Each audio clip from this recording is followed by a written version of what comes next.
Khosravi. Thank you for joining us today, November 23rd, 6 p.m. Pacific time, not specific time, Pacific time.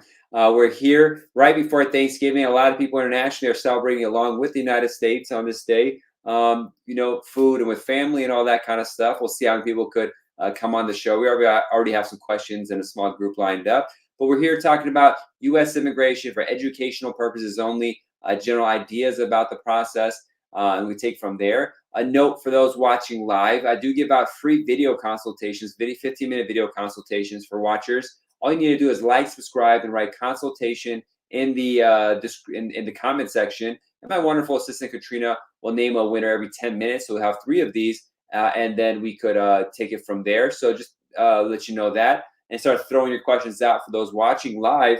And also, if you're interested in a family-based marriage kind of green card, download the Ultimate Marriage Green Card Guide at marriageimmigrationlaw.com. That's marriageimmigrationlaw.com.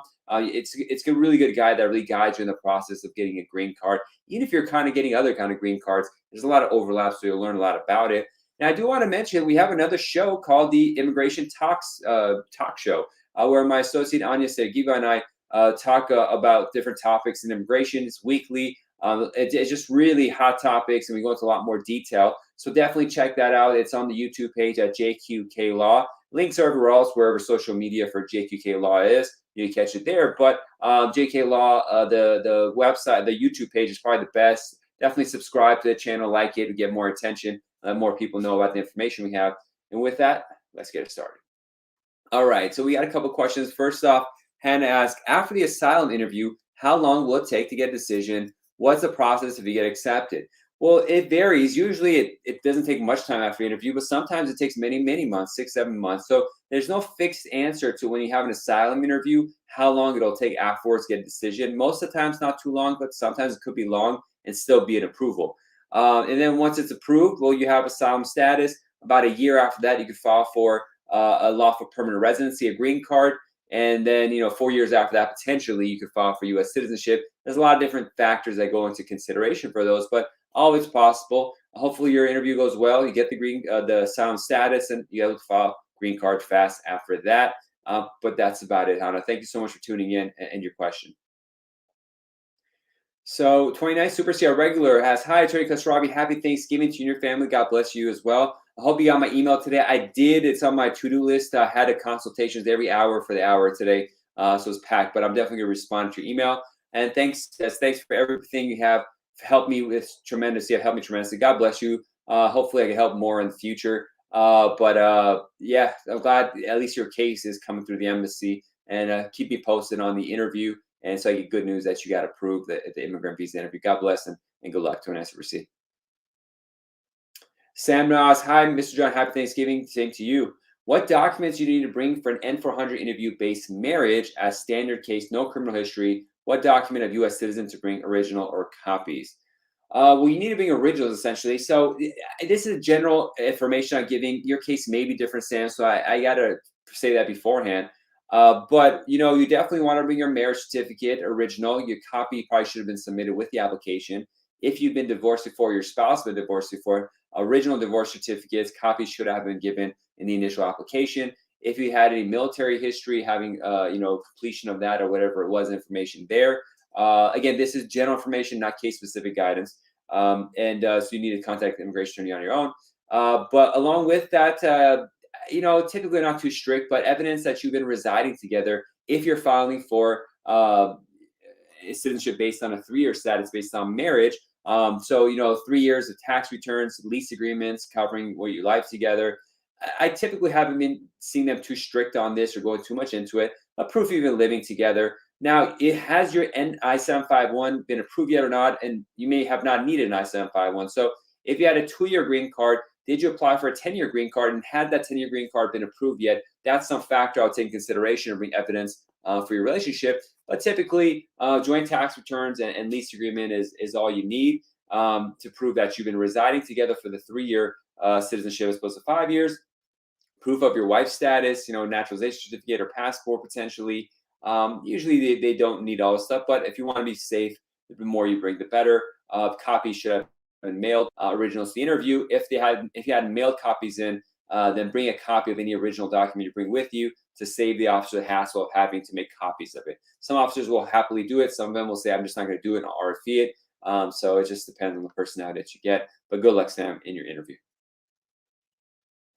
DJ Sweet says, greetings from Panocha. Where is Panocha? Thank you so much. I wonder where that is. Nawaz Khan says, hello to you as well. Sam, now should I bring all expired and current passports and advanced pro extension letters, etc., to lease for 3 years, enough to approve? Yeah. Lease and taxes are both good. Yeah, you should bring your passport and previous passports too. They want to check travel history on there. Most of the time they don't bother, but yeah, it's better to bring all of that. Definitely.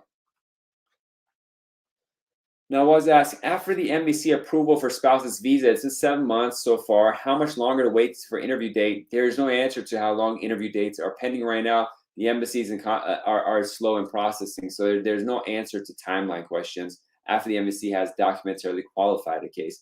It's not an approval per se. It's just they reviewed your initial documents and then to find issues. There could be issues later on, but for their basic review of it, it's been documentarily qualified, but no timelines as to when the interview is actually going to happen. I submitted my I-130 in February. I just submitted I-45 yesterday. Wife only has a 10-year green card and just applied for citizenship. When she becomes a citizen, will the case turn to a married to a citizen kind of case? Not automatically. They don't talk to each other. So you have to notify USCIS if you have a marriage green card based on a green card holding spouse, and now they're a U.S. citizen. You have to notify USCIS of the spouse is citizen now. It may or may not make a difference. I've seen it cause a difference for cases process faster, and I've seen cases where it just stayed the same. So that's about it. There's not much going on. When she does become a citizen, yeah, notify them. Why not? But then it's up to them if they want to make it faster or not. Mindy asks, after the initial EB-1A approval, is it okay to enroll in a degree program in a completely different field full time? Should one wait until after the I-45 is approved? So this is a loaded kind of question. It's too case specific, and I can't advise somebody to kind of mislead USCIS. So I can't really answer this question properly.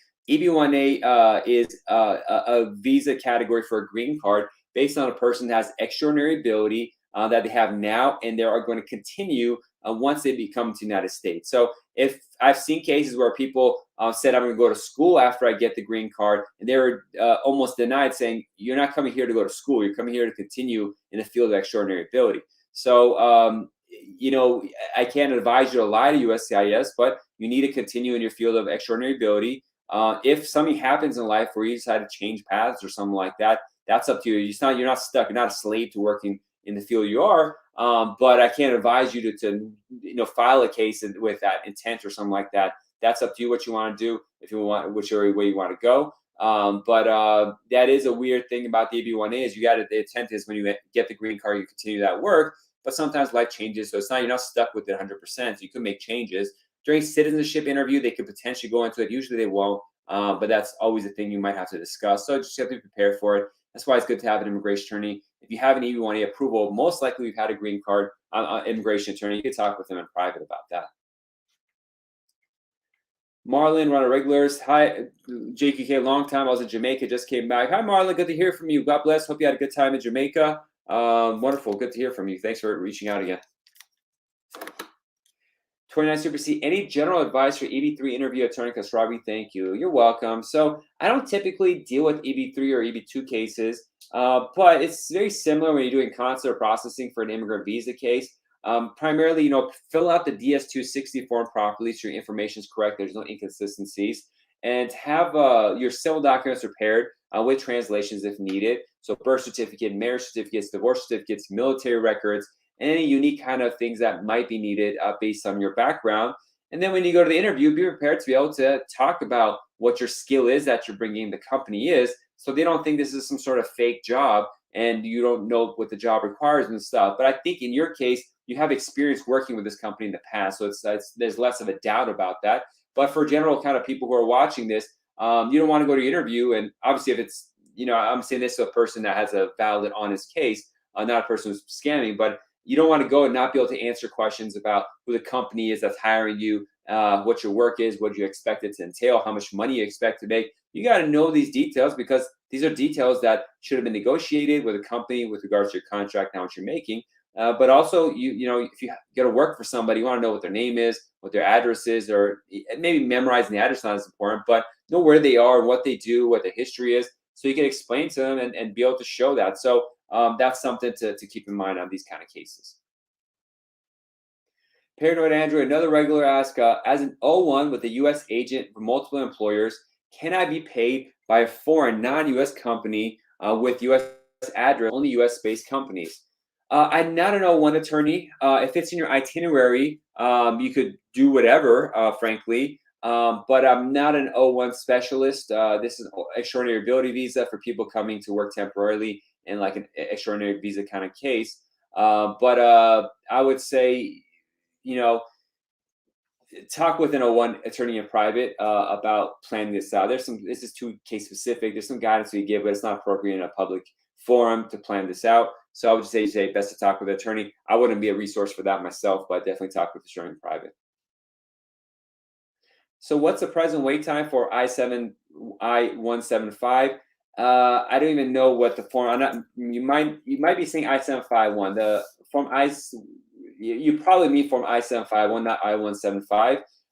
The present processing time, 6 months to 2 years average. Could be more, could be less. So here I ask, hi sir, we expedited my brother's case who was in Afghanistan, got approved, sent to NBC. So will that take 12 years? Yeah, the I-130 being expedited doesn't make a difference. It's the visa bulletin. So they need to wait for their case to be current.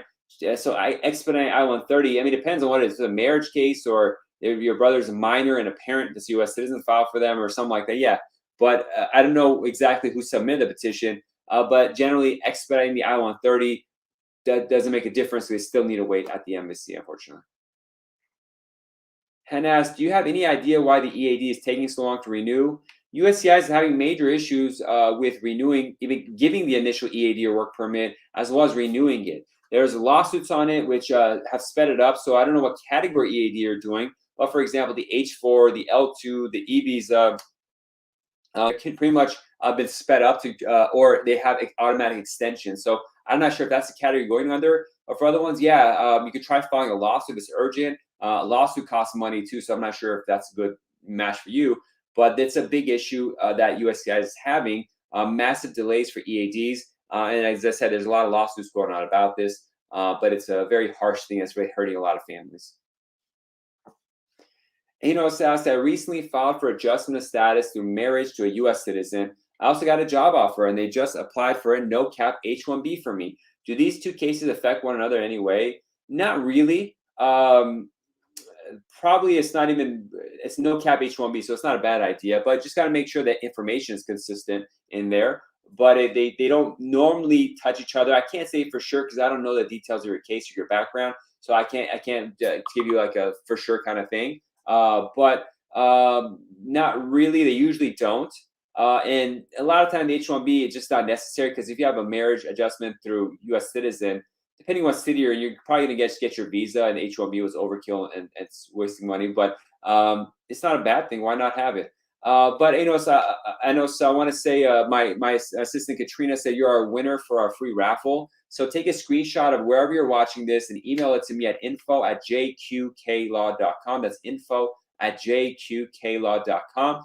And I'll send you a link to schedule a private 15-minute consultation where we talk a little bit more about this, about the case. Most likely it'll be okay. But even during the consultation, I can't give an exact answer to this because I got to review all your adjustment of status documents, all the H-1B stuff, which your employer probably is not going to give you, and then spend time researching. But we'll definitely talk more in private to get a better idea of what's going on and just kind of plan things out. But thank you, Anos. For those just tuning in, I do give out free video consultation for those watching the show only live. Some people contact me and say, we heard you give free consultations. I'm like, yeah, I do, just if you're watching the live show. So it's 15 minutes, and we have 2 more 15-minute consultations. We have 2 more, one in like 5 minutes and one in 10 or 15 minutes. We're going to be announcing winners. So if you want to participate, like and subscribe wherever you're watching this, and write consultation. My wonderful assistant Katrina will announce the winner, 2 winners in the rest of the show. And if you're interested in a marriage green card, download the Ultimate marriage green card guide at marriageimmigrationlaw.com. That's marriageimmigrationlaw.com. You're going to learn a lot about the process. You'll be surprised how much info is in there. All right, next question. Sam follows up. Do I have to bring original copy of divorced spouse? Yes. I have a copy. Is that okay? No. It has to be an original or certified copy. And do you recommend to apply for N400 9 days early? I can't recommend anything because I don't know if you can apply 9 days early. I don't know your physical presence requirement. So why not? If you apply, why not do it sooner? But I don't know your background, so I can't recommend anything. But it's not a bad idea if you could do it. Foisey asks, sir, I-130 for parents petition sent with all the documents, like supporting documents, still documents. I don't see the question in there, Foisey. So follow up with the question so we see what you're trying to ask. Let's see. I think we're running out of questions. So definitely if you're watching, send me some questions. Let me adjust some stuff over here, and we're going to get into some more stuff. But I-130 petition, maybe what documents, it depends on what's going on. I just need to know a lot of information about your family. Obviously, birth certificates, marriage certificates, civil documents for the embassy processing, police certificates, any military records, divorce certificates. There's just a lot going on. Affidavits of support, all this kind of stuff. So it really depends on what's going on in your case. That's about it. But let's take the next question. If you want to rephrase your question, Fozi, let me know. Counselor K says to not ask about timelines is different for each applicant. Yeah, it is true. It is true.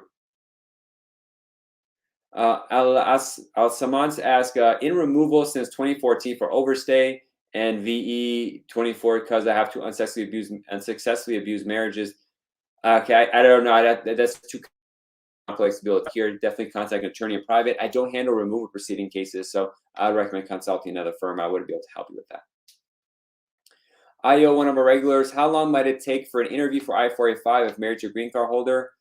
6 months, 2 years, it could be any amount of time. Depends on the field office, sometimes longer.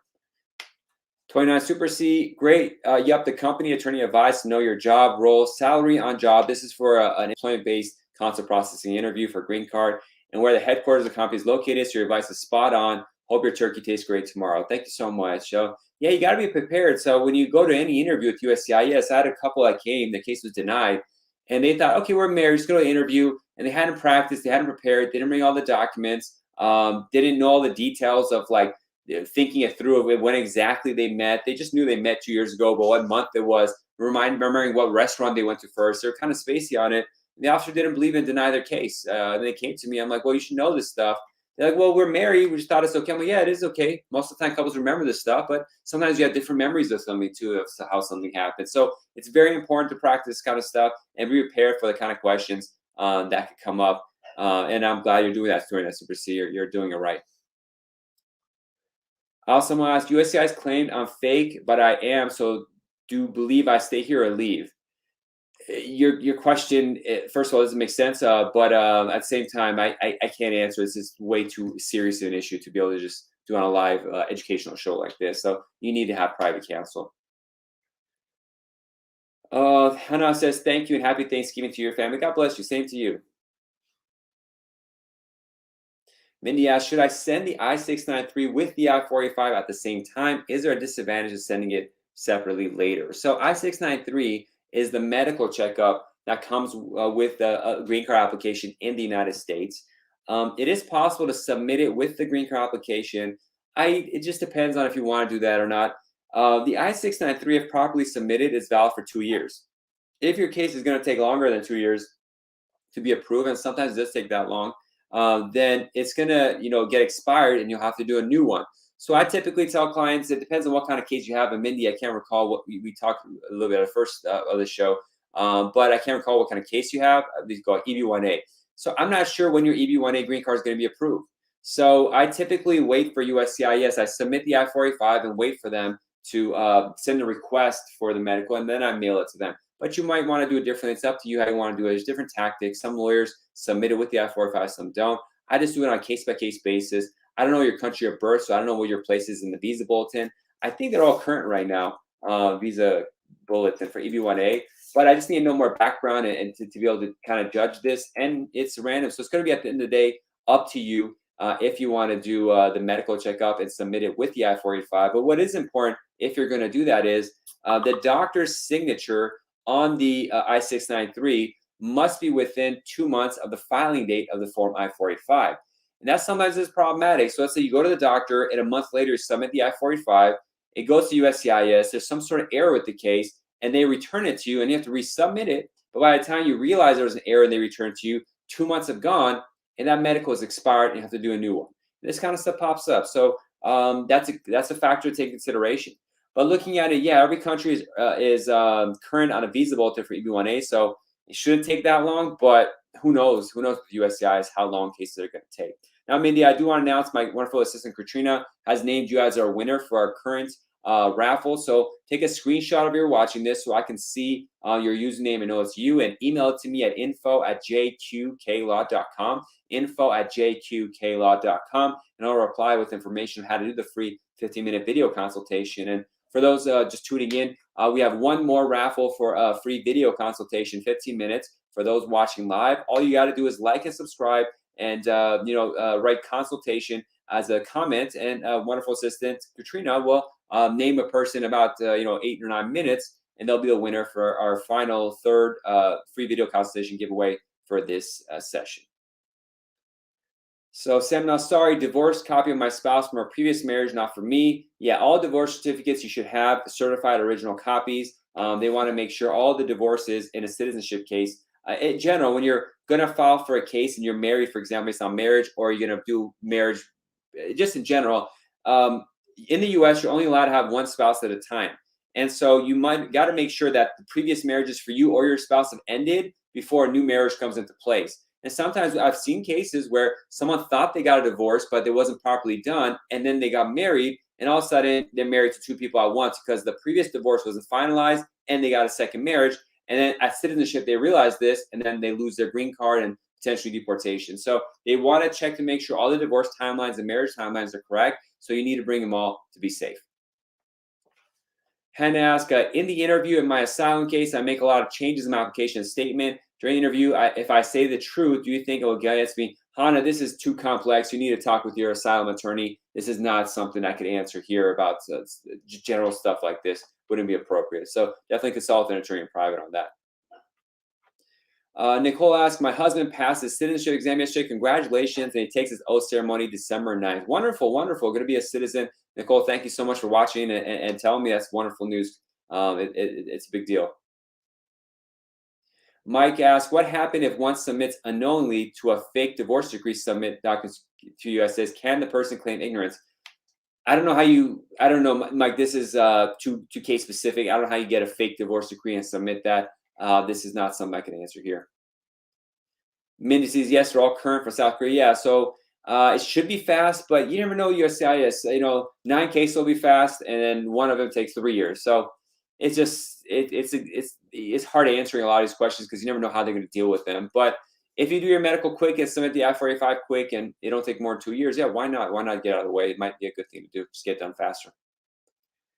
Now I'm going to ask, how long does the time for an I-130 petition for parents? So you have to be a U.S. citizen to do an I-130 petition for parents. And once you submit it, average takes between 6 to 10 months for them to believe you're really a parent. They're really a parent. I have one case that's taken 1.5 years, but their documents were confusing. But average 6 to 10 months. But that's the I-130 petition. If they're overseas, then you have to deal with consular processing, and the timelines on that are unknown right now. It's just embassies are very slow to process, so it's not clear when the case will be over if they're going to do consular processing. But for the I-130, 6 to 10 month average. Sam asked, sorry, divorce copy of my spouse for a previous marriage, not for me. We answered that. The divorce not related to me, doesn't relate to spouse.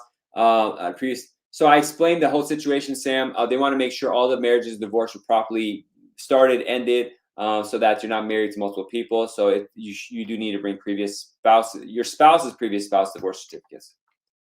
Now, not every office is going to ask for it, but that's what you're supposed to do. Now, I was asked, we had a baby and I already received his birth certificate. He was passed through. My spouse's visa is still, still waiting for interview date. Do I need to update anything? I don't know, Nawaz. That's too case specific. I won't be able to answer that. Mindy asked, not a question. These live streams are so educational. Thank you and happy Thanksgiving. God bless you, Mindy. Thank you so much. Congratulations on the E1A approval. That's a big feat. I look forward to having our brief consultation and getting to know you more video and seeing you and stuff. That's much appreciated. Look forward to getting your email. Mike asked, okay, I ask, I'm an OPT and also submitted I-765 for my I-485. Any advice on it? Not particularly. Just note that the I-765, the employment authorization document or work permit request for I-485, the code is C9. So hopefully you put the code right. Is different from the code used for OPT. But other than that, that's that. I mean, if you want to maintain your F1, continue working on whatever the OPT work was. If you start using the employment authorization document from the I-485 and work at a different job that's not connected to what you told them on CBIS for your F1 student visa, potentially your F1 visa gets invalidated, probably won't make a difference. The only difference it will make is if you end up getting divorced from your spouse before your case is approved or you get separated or something like that. But barring that, doesn't make much of a difference. 29 Super C, great show tonight, Attorney John Khosravi. Have a good night and great Thanksgiving weekend. Thank you so much. God bless you all. I'm going to be working throughout it as always, but I'm so glad about to get this live show in. It's I was going to talk about the end of the year, but we still have December, and so we still got some more videos this year. But much appreciated. We've had so many people that are regulars in the show, and really, you guys are so kind, and it's good to know. Just you coming back frequently shows like you like what you see and a constant flow of questions. I do my best. Sorry if I get impatient some once in a while or something like that. But I try to do my best, and I appreciate all the kind words coming from all the viewers. Thank you so much. Nicole follows up. My husband was just approved citizenship. Once he swears in, can he apply for his dad to come and visit? So you don't need to be a visitor visa doesn't need someone to apply for. You apply for yourself. So your husband's dad, if he wants to visit the United States, could do so right now or later. They apply for a visa. Whether or not the tourist visa is approved is up to the embassy. But you don't need your husband to be a citizen to apply for that. That has no correlation per se. If anything, it makes it less likely they're going to approve the visa because they know once your dad comes to the United States as a tourist visa holder, he can apply for a green card in the United States and kind of bypass the embassy process. But if what you mean is, can your husband apply for your dad to come and live here and get a green card? Yeah, once a citizen, typically in these cases, if the parent wants to, reside in the United States, we immediately have a plan to file the I-130 on the day the oath ceremony happens, and you get the naturalization certificate. Immediately file for the I-130 petition for the parents so they can come and live here. But if they're just trying to come and visit, then they should just go and apply for a tourist visa. There's no point of waiting for citizenship. Paranoid Android, happy Thanksgiving to you and your staff. Thank you. Thank you for all the hard work to the immigrant community. Please take a break and eat turkey. Thank you so much, Paranoid Android. Thank you for watching all these months. Appreciate it. We got to take a couple more questions. Laura asks, if you marry after a petition for child unmarried by resident, do you continue a different pro? So I think what you're saying is there's a green card holder who filed for their unmarried child, but that unmarried child got married. What happens to that petition? Unfortunately, and we talked about this in episode 5 of the Immigration Talks coming out in a few days with my colleague Unedited, that new talk show we have. No, unfortunately, the case gets disappeared. It gets voided because they were married. If that's what your question is asking, green card holder filing for adult unmarried child. If that unmarried child gets married while the petitioner is still a green card holder, the case gets voided. So I'm sorry, hope that's not the case. And that's done. Tanya, another regular, says, hey, good night, Attorney Khosravi. Happy Thanksgiving. Thank you, Tanya. It's so good to have this, like having friends all over the world. That just wish good luck. God bless you all. Thank you. Harry asked, brother, how long they take for terminate the asylum when we file a motion? I don't know, Harry. I don't handle asylum, but I don't know what you want to terminate the asylum. Why would you file a motion? There's a lot going on there, but I don't handle asylum cases, so I don't want to answer that. But it's just too specific, and there's no timelines in any of this. Prayesh, our last question we'll take, says, hi, sir. Employment-based green card based on country of birth or citizenship? If you're talking about the visa bulletin and which category fall in for delays and stuff, it's going to be based on country of birth. So that's what you have to look at, country of birth. And we want to name the winner of our free raffle for this show, the last one, Nawaz Khan. If you're still watching, just send me an email to info@jqqlaw.com. Include a screenshot of wherever you're watching this, so I know it's you, not someone saying they're you. And so I have your username in that screenshot. we'll schedule a time, chat, 15 minutes, video consultation, get to know you better and see what other information you give in private. With that said, thank you everyone for watching. Happy Thanksgiving. Have a great week, and we'll see you all in December. God bless. Be safe.